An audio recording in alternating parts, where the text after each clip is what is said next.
Kasongo yeye Mombali nanga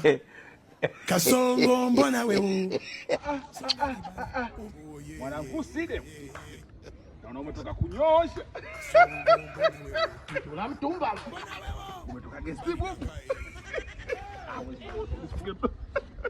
bwana sipii kwa mbesi unashika kulipia tena